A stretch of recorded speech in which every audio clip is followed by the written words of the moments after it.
old, a rising second grader and fourth grader are going to be starting the year in the San Francisco Unified School District at Alvarado Elementary School in distance learning. And so I am like a part of this whirlpool of ideas and anxiety and fear and excitement and everything else that's going on with our group of parents and the staff at our school. And so I very much like am putting myself in your shoes tonight and telling you what I know, telling you what I don't know, and letting you know what we're thinking about and what we're working on and what we're going to continue to work on to get ready for the fall as some of these things start to shape up over the next few weeks. So I'm really glad that you guys are here. I'm guessing that there are a lot of you that are here, and there are maybe some people in your friend group or people in your family who you're kind of the person that was going to take the hit tonight and pay attention. So you're going to be reporting out.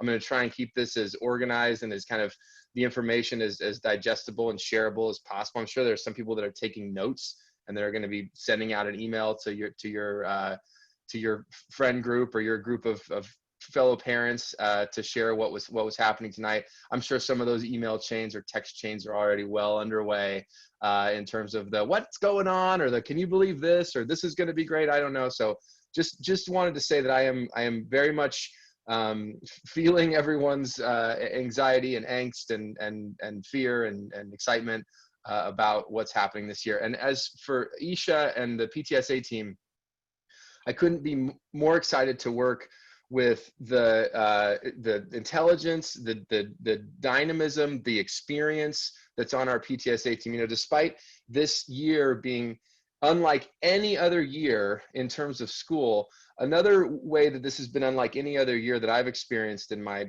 going on 7 years as principal here at Sequoia is that we went into, I think, the end of May, with a full slate of PTSA officers for next year. And I don't remember that happening. So we've not only got this historical event going on, we've also got this tremendous leadership core that's really stepped up among the parents. So you are very, very well represented for our families. You are very, very well represented, very well represented by the PTSA executive board. And I'm super excited to continue our strong partnership with them.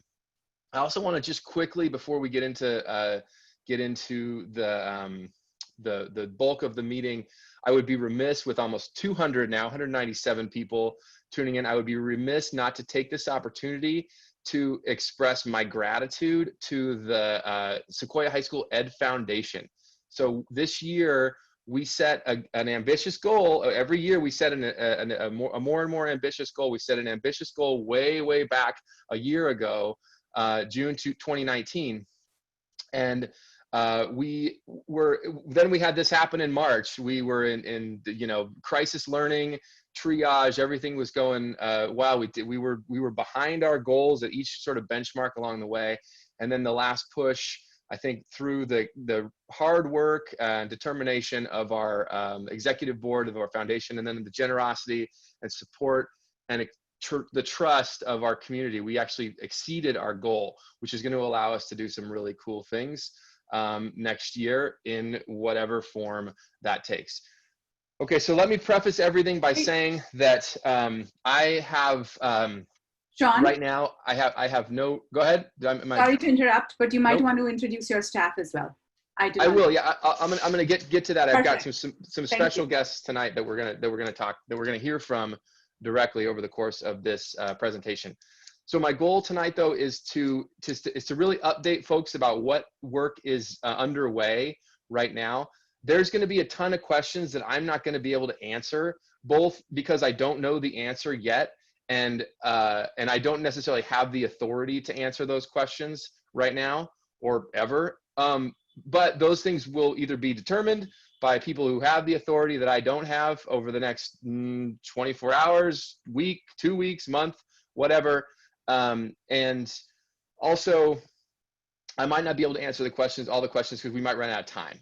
We have an hour, we have a tight hour. I'm gonna do this same presentation again at 8 o'clock in Spanish, and between 7:30 and 8, I do need to take just a little bit of a break to give my voice a little bit of a rest and try and hopefully remember my Spanish because I'm pretty rusty right now, having not been able to speak as much as I normally do over the past few months. Okay, so I want to just start out by getting into some of the details of what is happening to prepare the campus for students and staff to return safely. I'm really hardcore about the safety protocols. This is not just me making stuff up. I'm reading the county protocols and county recommendations coming from the health office or coming through the county office of education. I'm very narrowly interpreting those protocols. I do not want to mess around. And there's a couple reasons I don't want to mess around. One is you guys trust me every day with your students to be on campus and that they're safe and that they're healthy. And we do everything we can to ensure that. I've also got the same trust that I maintain with my staff. And I do feel I've been working at Sequoia for 10 years now. So at a minimum, the folks who were on board when I started Sequoia, I've been working with them for 10 years. But I've been working with some of the staff members at Sequoia going back, some of the teachers going back to when I was a teacher. And so I've got 20 years of relationship going with some of my coworkers. So I'm really, really serious about making sure that everybody's healthy. It's not something that I want to mess around with. And I just, it's kind of a non-negotiable for me. So when we're talking about health and safety protocols that we're putting in place right now, we are going to have some sort of a daily check-in. So students who come on campus, as long as the county health orders mandate that we do so, will pass through some sort of screening. It's going to take extra time. It means that kids are going to have to get there early. It means that kids are going to have to be patient and wait in a line. And in some cases, there may be some need to call parents back to come get them if we have, say, for example, a kid who doesn't meet some of the screening criteria to safely go on to class. We are going to require that every student covers their face. We've got a couple of different teams working really hard on creating face coverings. And so we're going to have those things on board. We recognize that there's a little bit of we're talking about teenagers, so there's a little bit of an image consciousness and a status thing that goes on with masks. In other words, I can't just have a bunch of flimsy, cheapo masks on hand for the kids who don't have them. So we're working really hard to make cool, kind of stylish, high quality masks to be able to hand out to kids for those face coverings. That's really important for us. We've created maps that have sort of reconfigured the way that traffic both comes into the school campus and moves through the school campus. So hallways are going to be unidirectional. Stairways are either going to go up or they're going to go down. We're locating areas strategically on campus to really boost the number of motion hand sanitizers that we have. And then we're doing a lot. We're purchasing a whole bunch of sort of experimental outdoor learning stuff, whether that's furniture. We've got a bunch of these tarps that we've purchased. We're going to be experimenting a little bit with like these sails that we can connect between, say, 3 or 4 trees or buildings to create some shade outdoors. We're going to be outdoors in Redwood City on Sequoia High School's campus. Well, it's a great asset because it's beautiful, but we also need to protect kids from the sun. We need to protect staff from sun. That's going to obviously change the way that learning looks, but we do want to make sure that we take advantage of that outdoor space because it's just so much safer. Whether you're social distancing or not, to be outside, faces covered, there's just far less of an opportunity for things to spread under those circumstances. I'm gonna now switch over to my first special guest tonight. To talk a little bit about, I know there's a number of questions and concerns about classroom ventilation. And so I wanted to bring on the Sequoia Union High School District Chief Business Officer, who is deeply involved in this. And she has a lot of experience and expertise in this area, among many other areas. She's a dynamic leader. I have a ton of respect for her. She's great. And she's been kind enough to agree to join us tonight to talk a little bit about some of the things that the district is doing right now to address some of the questions and concerns around classroom and building ventilation. So please welcome Miss Crystal Leach. Crystal, take it away. Good evening. Thank you so much for this invite. This is my first actual parent forum meeting since I joined the district last year, so I am very excited. Unfortunately, would much rather be in an auditorium with you all than on this Zoom meeting. So when it comes to the air circulation, we have heard through the health department that any amount of increased air circulation in an indoor area makes the environment more safe. As you all know, at Sequoia, we have older wings, and then we also have newer wings, and we have a mixture of different types of heating, and so in some buildings, air conditioning units, which will affect the amount of airflow into some of these classrooms. So what we are starting with is an audit of the campus to identify what units are in each classroom so that we can measure the actual airflow and map the air circulation in the room. So that's done through a series of smoke tests in the room so that we can actually see the circulation of the air. Once we're able to gather that data, then we can put together a plan to make necessary changes. Maybe the unit just needs some adjustments, or we possibly could switch out the unit or install additional units that would create more air circulation within that classroom. So it's probably not enough air circulation that we could achieve just by a door being propped open if the classroom didn't have operable windows. There is also a lot of conversation about the type of filter that goes inside of a heating unit. It's important to know that not all heating units can have an air quality filter installed in them. Some of the older units, those filter purposes are just to keep particles off of the unit. They actually don't clean the air that we're breathing. So in the units that we can change the filter out to a MERV 8 or a MERV 13 that would actually clean the air, we will be doing that. We are also looking at where we can't install additional air purifier filters, that we install, it's a UVA light that goes on the filter. So as the air passes through the filter, it does clean the air. But again, you know, the standard unit that's cleaning air in a room is just going to be doing that. We still need to increase the amount of air circulation in the room, or as Sean also mentioned earlier, if we can get outside, that would be fabulous, because we do know that it is safer out there. So these things will be gone over the next few weeks, and then we will start the work to identify you know, different classrooms that possibly can be used, and so we make sure that staff and our students are in the most air ventilated places on campus. Crystal, thank you so much. I really appreciate you taking the time tonight. I know you get a lot of these meetings to go to, and that you came and spent some time with us tonight really means a lot. So thank you very much. Absolutely. I appreciate it.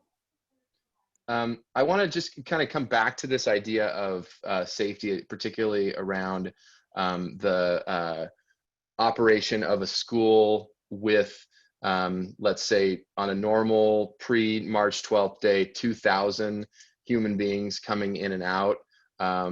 Or let's say in some of the various models that we've looked at, 100 or 300 or 800 students coming in and out on any given day, and how that works in a high school.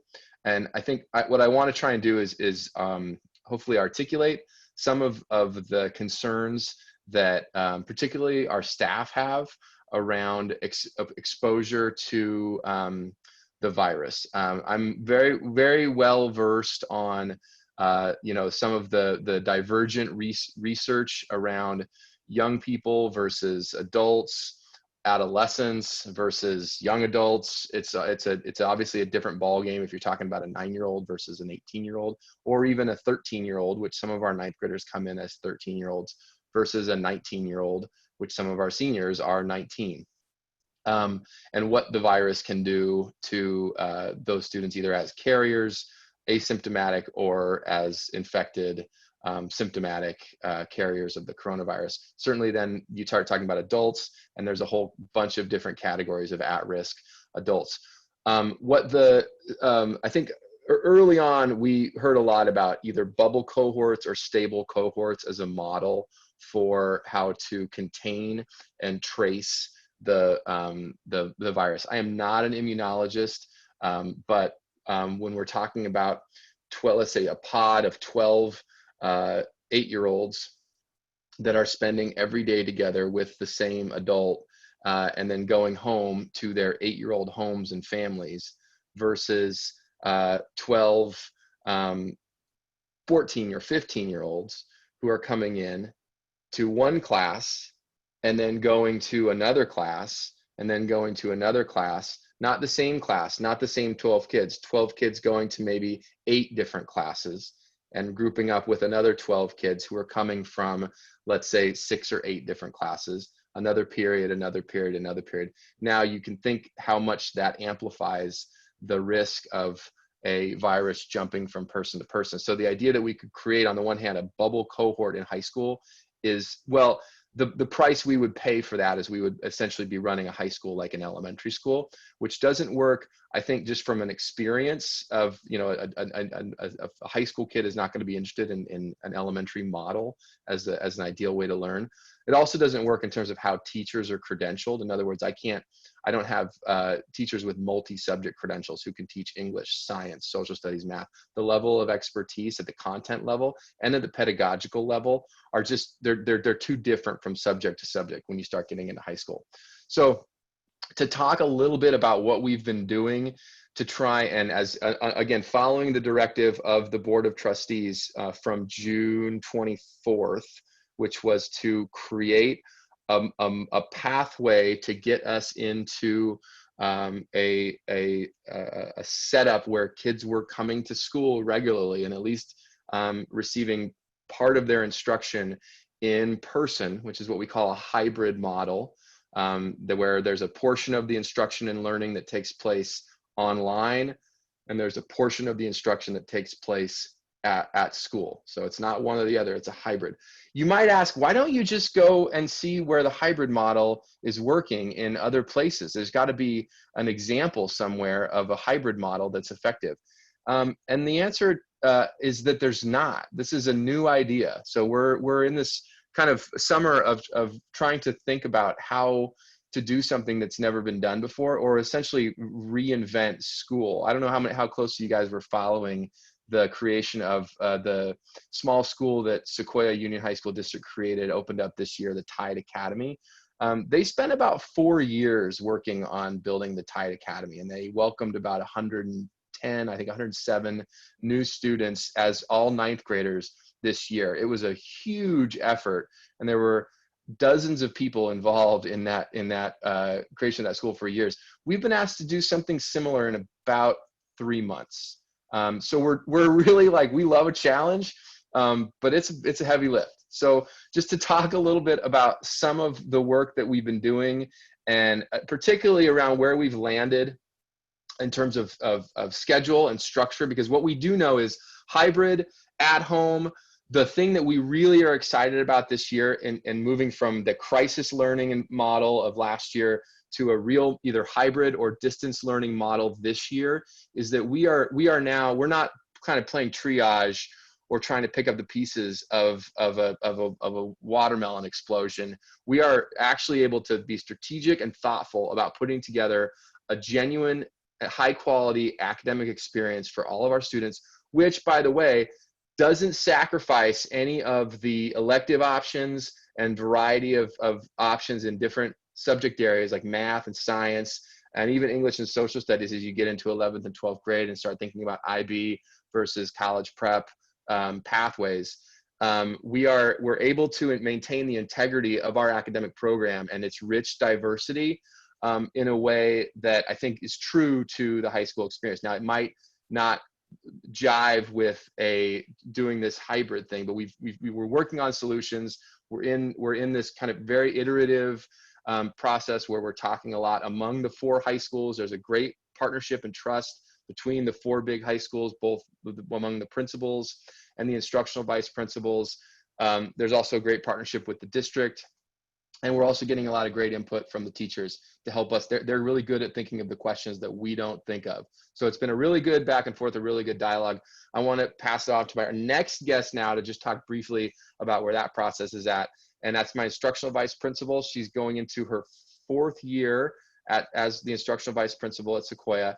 She has an extraordinary background for a site administrator, both working at the district level, at the site level. She's been a teacher coach. She's been a director.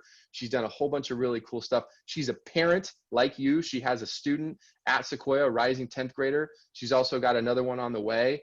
I'm very, very proud to call her a coworker, and I want her to just give her a chance to talk a little bit about what's going on on that master scheduling side of things. So Kristin Stout, please take it away.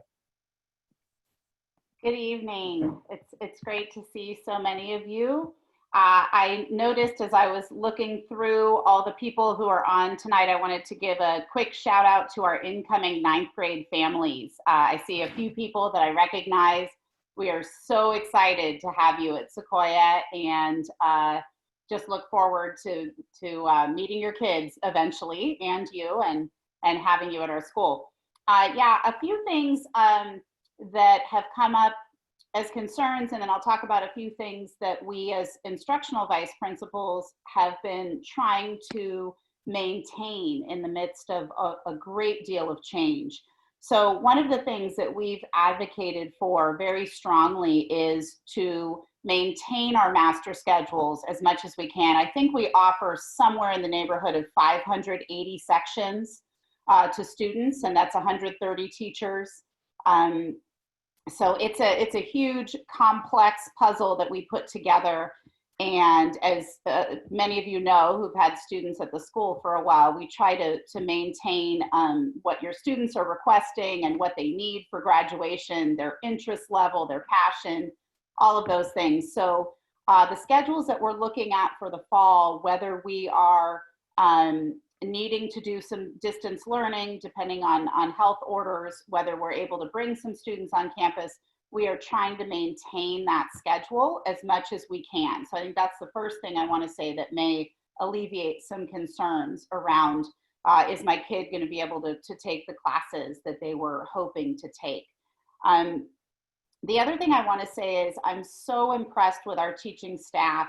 Sean mentioned moving from this crisis mode to a more of a real online learning environment if we are in fact still in distance learning. And we have a great staff. They are not required to work over the summer, but many of them are putting time and effort and reflection into what that's going to look like for the fall. We also have an amazing professional development department at our district level, and they are putting together wonderful professional development on things like, what does it look like to create community online if I'm not in person? How can I get to know students, have them get to know each other? And so we are just looking as quickly as we can at all of these best practices to put into the classroom. So right now we are waiting to see where we will be in terms of what we're looking at. If you were familiar with any of the board meetings in June, with these stages of schedules. So we have a stage that's 100% distance learning, and then we have a stage that is our unicorn and rainbows stage where we're all back together, which we look forward to eventually.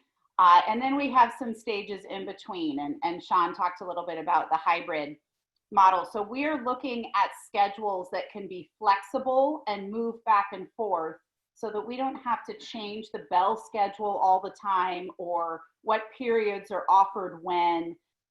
So more of that information will be coming out soon, but we are looking at, similar to our previous schedule, a block type schedule where students would have 3 or 4 classes in a day, whether those are online, whether they're coming to school once a week, twice a week, so that there would be a consistent schedule for students to follow.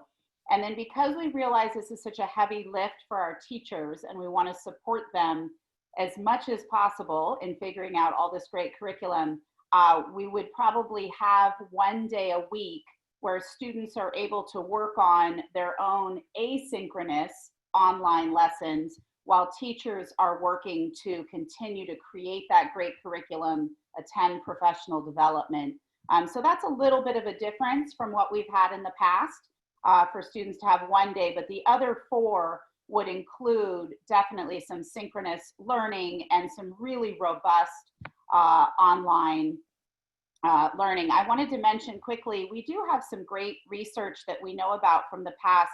Many teachers have done things like a flipped classroom where students watch a video and then they come online or in the classroom and have conversations.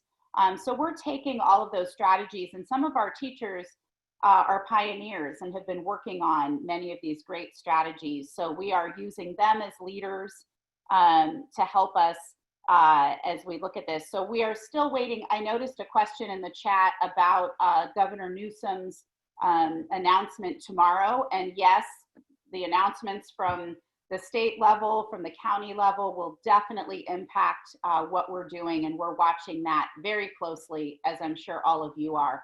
So in the meantime, we're planning schedules and curriculum and strategies that can work in a variety of environments so that we are ready for whatever we're able to do, as much in person or to do some really fantastic online learning. So that's where we're at.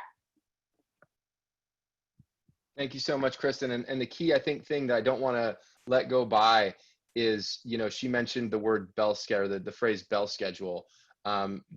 Definitely planning, and you know, part of what learning is going to look like in the fall, and one of the key ways in which it's going to be different than the crisis learning of spring 2020 is both in terms of accountability and structure.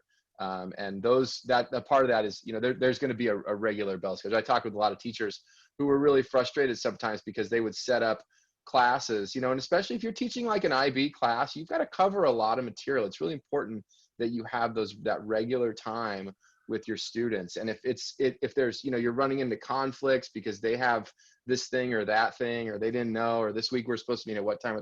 So we're really, we know that it's really important to be providing regular daily schedules that kids are going to need to follow. The expectation is going to be, if they're at home or if they're on campus, they are going to be following a routine. They're going to have 10 minutes to take a break, grab a snack, go to the bathroom, but then they're going to be back in their next period class and doing either something synchronously with a teacher and their classmates online, or they're going to be working on some sort of a project. There's going to be assessment measures. There's going to be accountability. That's going to be a big part of what the experience is going to be and how it's going to be, I think, different more consistently this fall than it was in the spring. So it's really important that everyone knows that as well.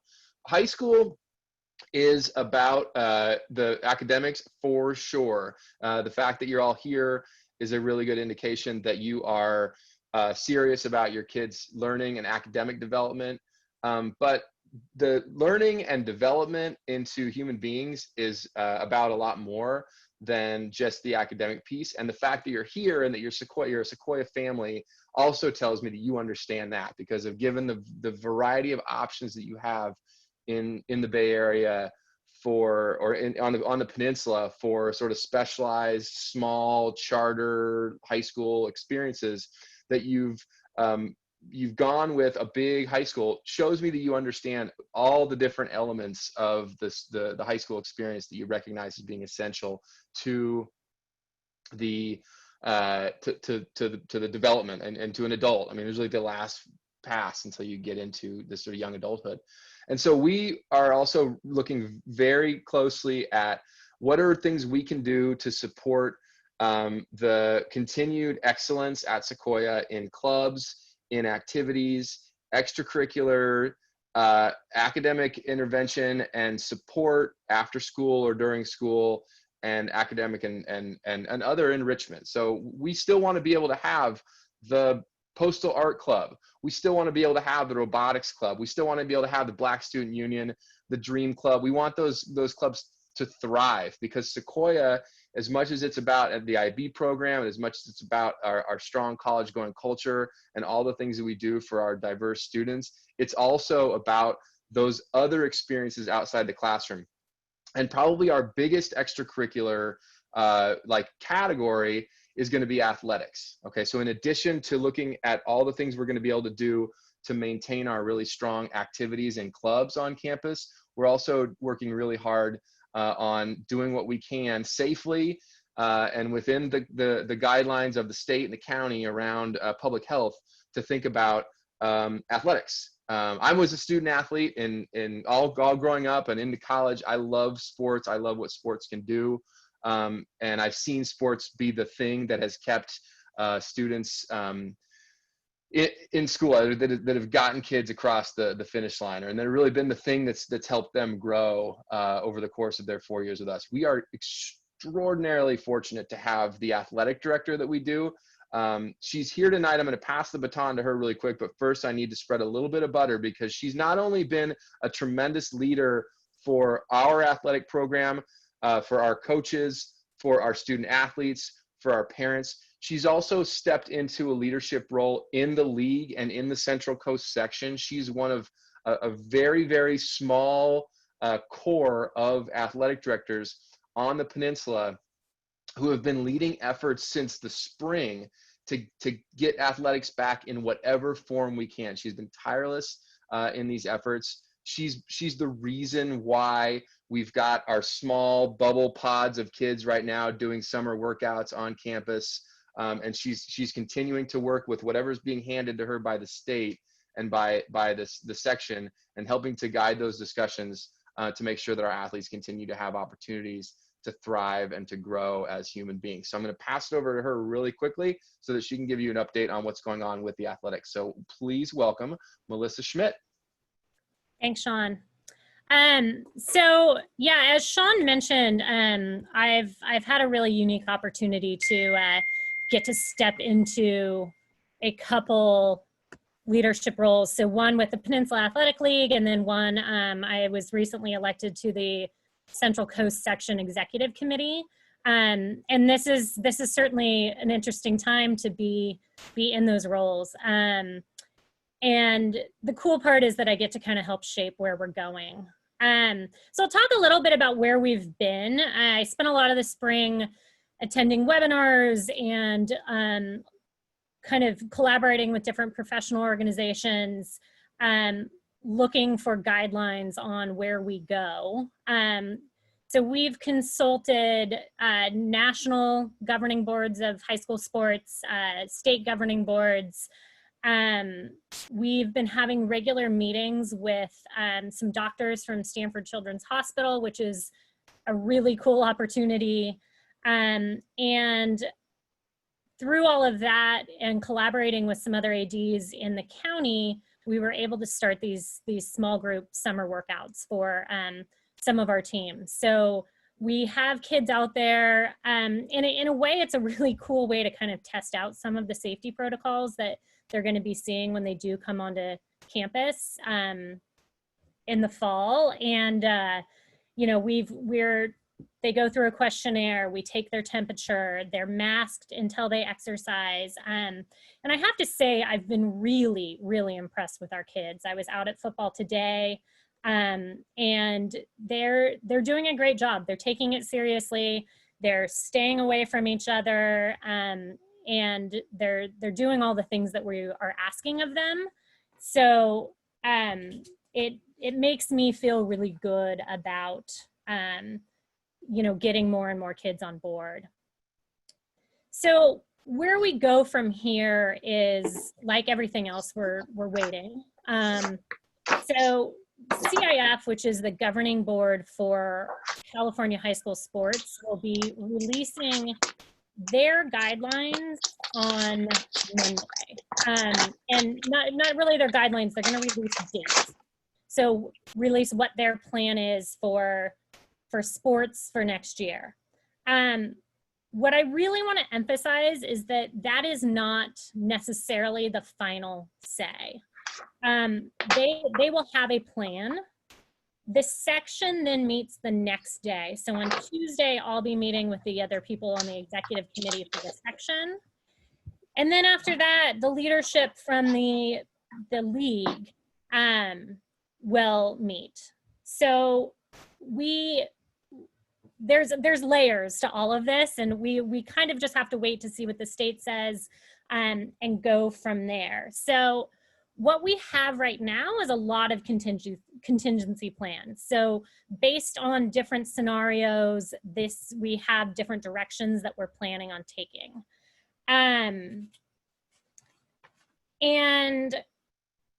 I've also been tasked with working with a couple other people from the league to offer guidance to the county Office of Ed. So we're going to try to come up with this plan that will then be vetted by the county and pushed out to the public schools. So we have these things in place, and like I say, we've been looking to a lot of different groups to figure out what the right direction to go is. So our goal is to keep your kids safe, but we also want to keep them active. We want to keep them engaged, and we want to keep them connected. There's a lot of questions that remain, and just know that a lot of people are working really hard on it, and we're hoping to find some good opportunities for your kids. Feel free to reach out if you have questions. I'm also happy, I'll be pushing out information as I have it, but I'm happy to answer questions before then over email. And I would think that we'll have a better idea of where we're going in the next couple weeks. Thank you, Melissa. I really appreciate you taking the time tonight. Again, another example of a Sequoia staff member who's definitely not taking summer off. And again, just the work and dedication and the willingness to throw in and problem solve and roll up sleeves has been just tremendous for our staff and also for our parents. And I'm going to talk about that a little bit more later, how I think this is going to be a successful year, and the contingency on us all kind of finding a way to be supportive, and some of the things that we're going to put in place to help folks get there.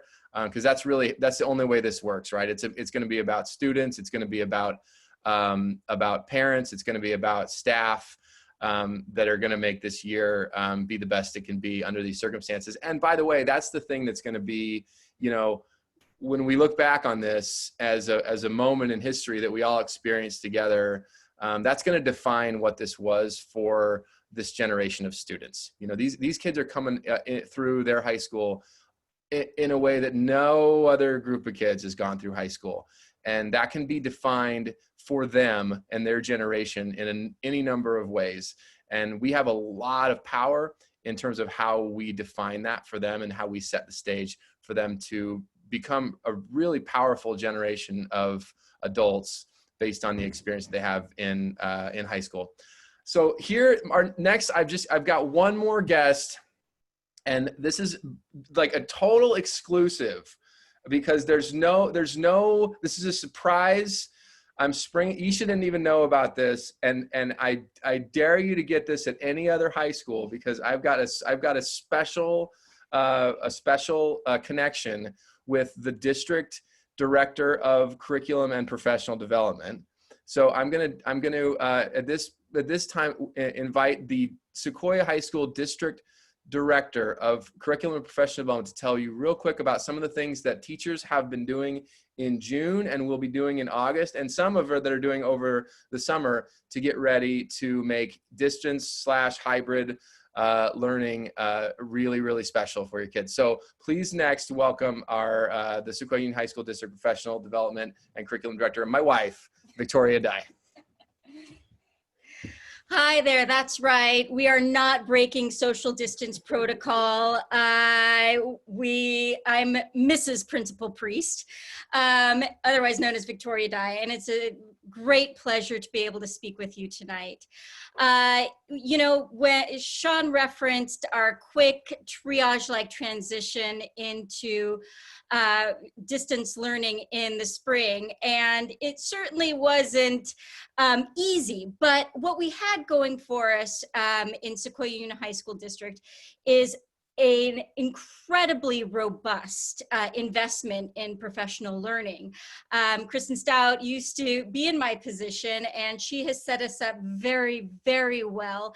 And we're incredibly lucky. In my over close to 25 years in public education, I don't think I've experienced a district that's invested as heavily as ours in the support and learning of its teachers. And either as an outcome of that or as a factor of it, our teachers have an incredibly strong commitment to their own professional growth. And I think that was evidenced from the moment we transitioned to distance learning in the spring, when the team of 8 instructional content area coaches that I work with pivoted to become online learning coaches and professional developers immediately. So throughout the spring, we offered professional development outside of school hours about how to use the technology tools, what the best instructional approaches are for a distance learning model.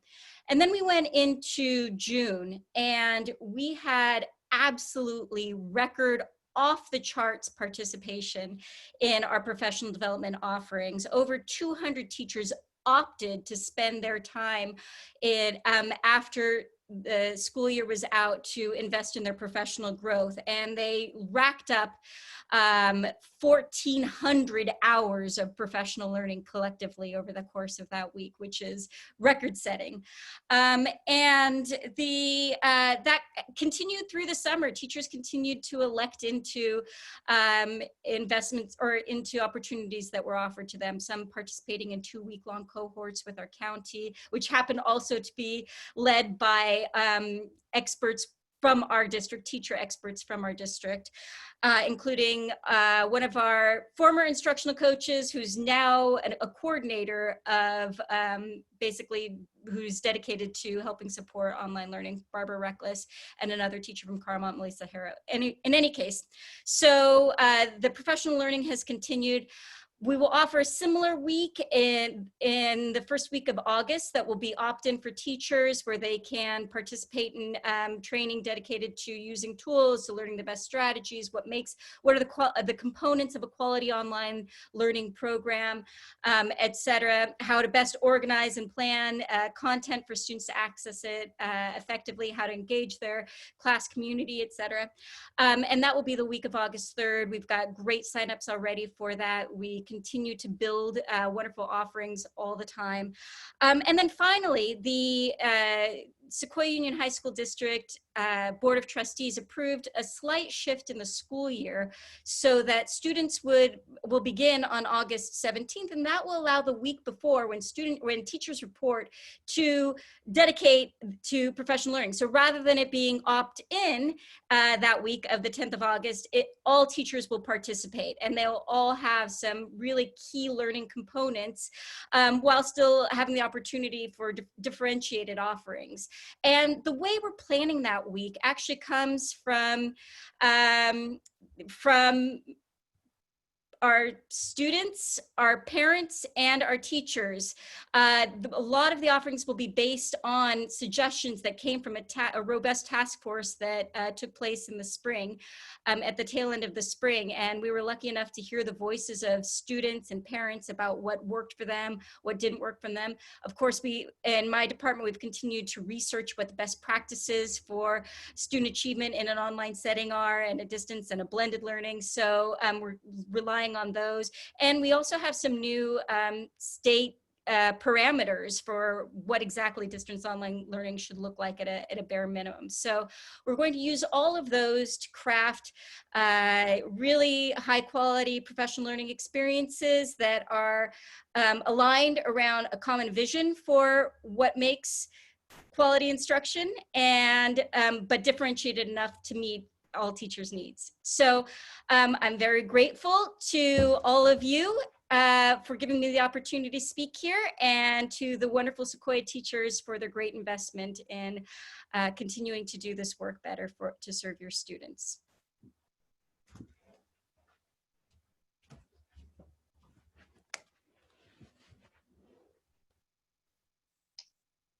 Okay, thank you, Victoria. I have just, I think, a couple more points that I want to touch on. I think we'll have a few minutes for questions. Keep in mind too, we are going to do this again at the beginning of August, and some questions then will be, there might be questions that I can't answer tonight just because the information isn't available or the decision hasn't been made. And then I will be able to answer in August. We'll also continue to communicate throughout the summer. I know that the PTSA is going to be ramping up its communication, doing a sort of a summer sentinel. If you are new to Sequoia and you haven't been on the newsletter, we have the best newsletter. I say completely biased, but I think fairly, we have the best weekly PTSA newsletter in the county. It's fantastic wealth of information every week that's put together by our PTSA. So we'll be continuing to do that. There's been some questions about freshman orientation, and so here's what I do know right now, and here's what I'm working towards right now. There's a couple of things that have to happen in order for us to do learning. There's a distribution of technology and supplies that has to do. So we're planning that. Luckily, we have some experience with safe, socially distanced distribution of things. We did a 400 student graduation where we handed out diplomas. I'm not going to have everybody come out and take a picture of me as I hand out their textbooks or their computers if they need them, but we do have a model for how that can work. We're distributing yearbooks tomorrow at Sequoia. We have a model for how we can do that. And then the plan right now is to get to ramp into the year with some really intense training. We have to basically retrain our students on how to be at school. And that include now that we're under these completely different guidelines and protocols. So we're going to start with ninth graders, and that will be both to say, hey, face coverings, these hallways go this way, these hallways go that way. This is how you're going to be sitting in rooms, but also a chance to kind of orient our students to, what it means to go to Sequoia, what our values are, how we treat each other, how we respect the opportunities that our education provides us, and the environment that we want to maintain as a place of friends. Our school motto, remember, Una Li Yi, is a place of friends. And even if we're not in that place still exists and is very, very important and at the heart of who we are as a school. So we're going to be orienting our freshmen. There's also going to be an online orientation component and that will include a ton of outward facing training around how to use things like Canvas, which is our learning management system. Every student accesses their course materials even before we went into distance learning using Canvas, how to use some of the tools that students will need to use in order to access their learning in their different classes at home, such as Zoom and some of the other tools and components that teachers have been becoming experts on over the past several months and moving forward. So we will be doing a freshman orientation. We're hard at work at that. I know, again, another one of our great staff members who's kind of not only given up a lot of his time during the summer, but also been giving up a lot of his time with his new baby. He's a new dad, Corey Uhald, who's our student activities director. He's working really hard this summer with our other vice principal, Gary Gooch, and Sophia Oliver around designing a really cool freshman orientation. And that's going to include, by the way, upperclassmen. For the parents of 12th graders, I really want to work this year to make sure that our graduates, by the time we roll around into June, and hopefully by then we're actually graduating again, although I'd say we made the graduation this year pretty special, despite the fact that it wasn't a traditional graduation. But it was what I'm hoping that they feel really proud of, in addition to getting their diploma and maybe getting their IB certificate, IB diploma, whatever.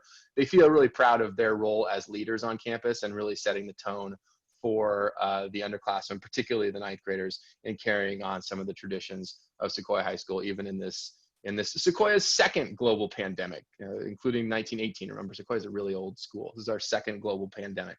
We somehow managed to get through 1918. We'll get through this one again too.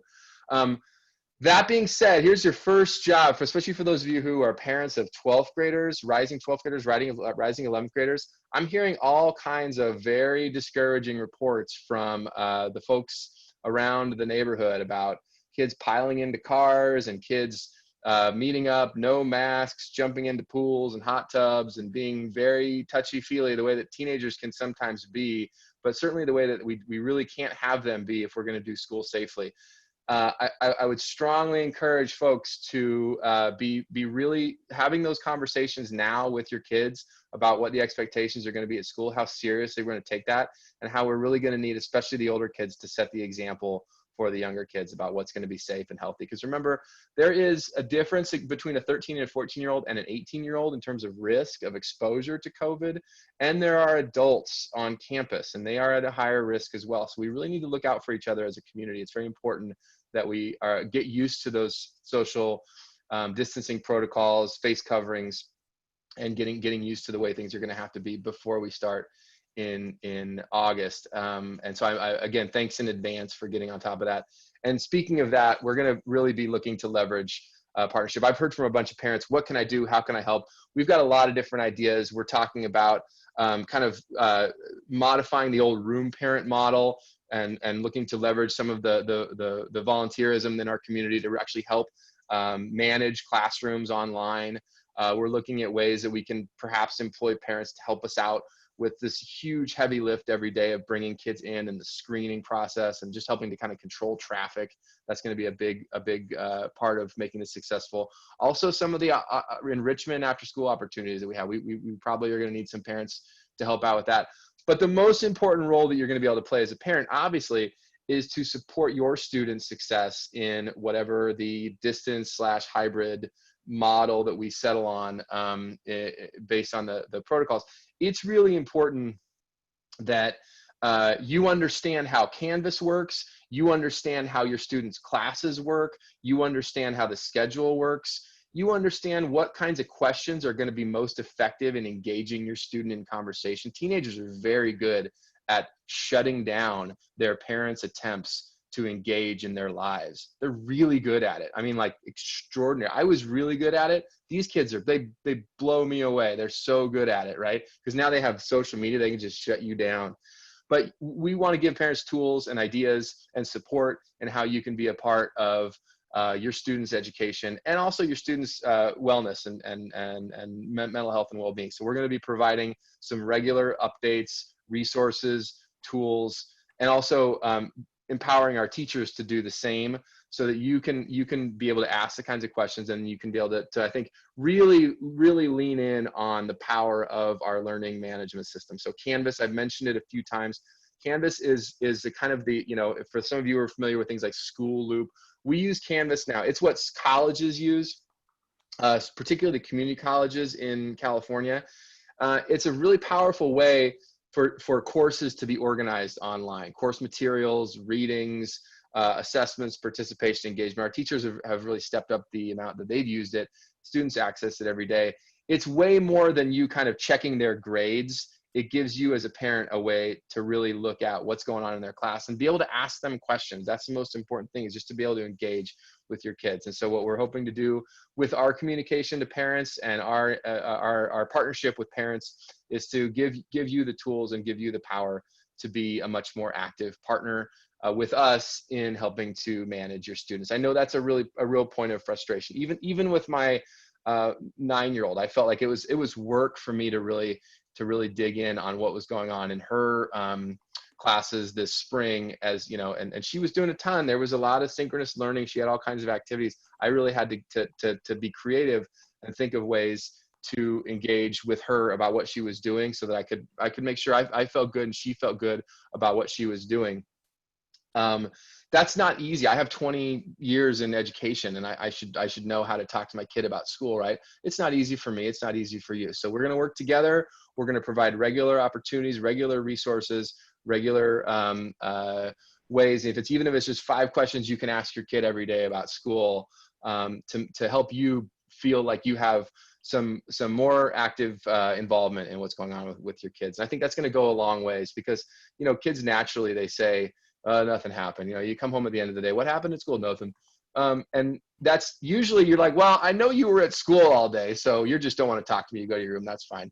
But if now, they're in their room all day, and so if they tell you what happened in school today, and they say nothing, that's worrisome. What were you doing in there all day? So it's an important thing for us to have a few more follow-up questions and some things you can ask and some ways that you can sort of be more actively involved as appropriate to the class and to the teacher, et cetera. So those are good. I think those are some things we're really looking forward to helping out with parents. And of course, like I said, we'll continue to communicate updates as they come in. We'll continue to communicate over the summer.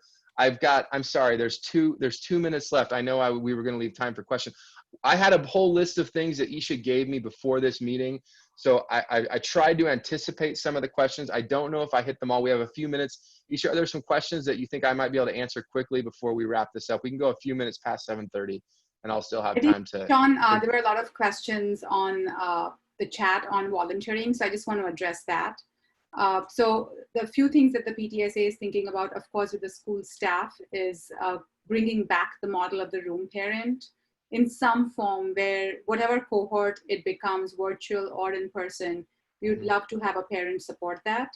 The second one is we are also thinking of creating a committee of teachers or professionals who have, or technologists who have interest in helping out with the school staff and see how we can work together to create and make this more easier for all of us in the coming year. And then lastly, just general volunteering to maybe route traffic or take temperature or other areas where we might have need. If you want to volunteer, please email me. I've typed my email address in the group chat. It's ibhatt@gmail.com. And then I can reach out to you to form these groups or see how we leverage you and your skill set to help us in the school year. The one question that came up, Sean, which actually 2, which maybe you can quickly address is what about special ed? Mm-hmm. And what about drama and performing arts in the school year? Yeah, again, special education is a vital part of our program. There's no, the model is going to look different as the model does, but the fundamentals won't change. Students will continue to have IEPs. Students will continue to have case managers. They'll work with those case managers and within those IEPs to make sure that those services are being delivered and that we are supporting the students as appropriate to their needs and the accommodations that we can offer given the circumstances. So certainly we have not left special education. I would say our special education case managers in particular have been really strong partners already in transitioning from crisis learning to distance learning, hybrid learning. A lot of the great conversations that we've had, the great ideas that we've had, reflecting on last year, also reflecting on what we've learned in summer school, have taken place with case managers. And of course, we don't, as a leadership team, we don't make a move without having Kimberly Zillis, who's our special education department chair, as part of those conversations. And then do you want to jump in on that one, Kristin? Yeah, so we're talking about, and I think it's a really good question about, we have such a great dance program, we have a drama program, music program, and I know that some of our teachers this summer are already thinking about reimagining those programs to meet whatever health protocols they need to. I don't know if people had a chance to see the Zoom drama production in the spring. Our students performed one of the first Zoom plays that was written specifically to be performed on Zoom.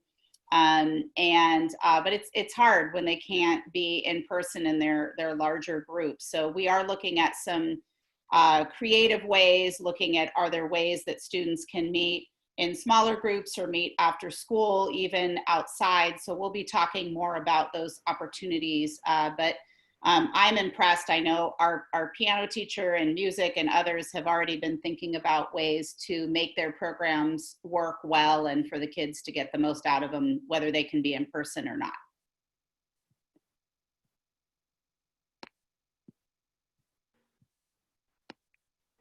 Cool. Cynthia, do you have, Cynthia Wiggins is the VP of Communications. I'm just asking her if she has any burning questions that she has seen through the PTSA email box or that you can do her directly. Anything you want to ask? No, it's all been, I mean, I think you've covered a lot of it. there's just a lot of logistical questions, wondering how that day is going to go. Right. And I think, Sean, you had also mentioned about grades. Maybe you want to cover how grades will be managed. So again, going back to that idea of expectations, accountability, assessment, I think grades are a part of that. Currently, I've heard no, and in fact, the opposite of you know, there's been no conversation. In fact, there has been conversation about grades. I think there's a lot of enthusiasm on the part of students I've talked to and staff that I've talked to about getting back to you know, the grades and being able to, you know, maintain higher expectations. Again, using the structure of a regular schedule, having more opportunities for regular assessment, authentic assessment. Grades are a part of that. We're not, there's been no talk of kind of staying with that crisis learning model where we were doing pass, no pass to finish out the spring semester. We are starting the year with the expectation that students are going to earn grades in their classes on the traditional A through F model. And, you know, I think a big piece of that is going to be, and this is huge, that, you know, kids are going to be expected to show up, and we're going to provide a lot of ways for kids who have barriers in front of them to showing up to show up. We're working our butts off to get the tech that we need in everybody's hands who doesn't have access either to hardware or access to the broadband, reliable high-speed internet. We're going to be kind of working around this sort of outdoor internet cafe model so that kids can have access to a place to work that's quiet. Even if they do have internet at home, a lot of kids don't have a place where they can work during the day that's quiet and clean and where they're not, you know, constantly being interrupted, even if they do have the internet. Some of them even don't have the internet. So we're going to be providing those things. We're working really hard to put those things in place as much as possible, outdoor or sort of indoor, outdoor, so we can make sure that it's safe. There's a lot of airflow and we can socially distance kids, but that they have a place to work regularly on that stuff. But the expectation is kids are going to need to show up. And that's going to be a big difference from last year, where it was much more difficult to kind of ensure that everybody was there every day. That's going to be a thing. Kids are going to have to show up. And I don't know what attendance is going to look like. I don't know what the specifics of what kind of a policy might be in place. I know that some of that is determined by legislation that's coming down. Some of that is determined by the district. Some of that will be determined with conversations that are still ongoing between different stakeholders in the district. But for sure, the level of expectations is going to be higher. And I think that's a really good thing. We're looking forward to having that be the case next year. I would also just say one last thing, and I don't want to go on. I could go on. This is really fun for me. I feel very lucky that I still got 209 people listening at 7:30 on a weeknight. But I am going to stop quickly. I just want to acknowledge, you know, I kind of mentioned a little bit earlier, this idea of what a moment this is for our students and how we can look at this as like, oh, all these things that we're not going to have. There's also all these things that we do have, all these things that we are really in a unique position to give this generation of students and prepare them for an adult life where they really thrive and do some amazing things. There's a whole other piece of this, what's going on right now in this moment, that's not necessarily directly related to COVID-19, but some of the conversations that are happening about social justice, about the liberation of marginalized groups in our society, about equity. These are things that are super near and dear to my heart as an educator. These are things that I know a lot of my colleagues, the people I've been standing with for the last 20 years in education, have really wanted to inspire their students to think about, and some have been really, really successful in doing so. And they recognize that this is a moment in history where we can engage our students. And I've been so inspired by the ways in which our students have been engaged already, and have reached out to me, have reached out to their teachers, have been forming their own kind of dialogues and reading groups over the course of the summer, getting ready to really come in and embrace their education with a purpose, right? I've always said that the most potent act of rebellion is education, to educate yourself. And I feel like more than ever in my career, I'm getting the sense from our students that they understand that and they feel the same way. So I'm super excited not to miss out on this moment as well. And I know that our teachers are feeling that as well, thinking about, gosh, if we were doing, you know, March 12th education, my kids were coming in, it would be such a rich time to talk about topics, whether they're in science or in math, with statistics and government and all the world studies, all these things. There's so much rich stuff right now happening in the world. And so they're not going to miss out on this opportunity, even if we're not in school together every day, or we're doing a distance learning model. We're not going to, and that again goes, I think, around some of the ways that student activities are going to transform and continue to evolve, ways in which we're going to engage students with the community and prepare them to engage with the broader community when they're all finished up at Sequoia. So I didn't want to miss out on the opportunity to talk about that, although now it is almost 7:40. And again, if we didn't touch on your question, please know we're going to do this again. I will continue to communicate. I am thinking about our parent community all the time. I am so proud to work with you. I'm so proud to serve your students. Every decision I make, every time I think about a problem, the solutions that I run through my head are always framed in how can I make you guys proud to be a part of the Sequoia community. And I'm really, really grateful that you guys are here tonight. So thank you for listening. Thank you for hanging out. And we'll see you soon, okay? Yeah, thank you all. And we will send out a link to this meeting. It's already recorded. And we'll send out a link for the Spanish speaking meeting as well, either individually as an e-blast or through the Summer Sentinel that we plan to start with all this communication coming to you. Thank you so much. Thank you, Sean.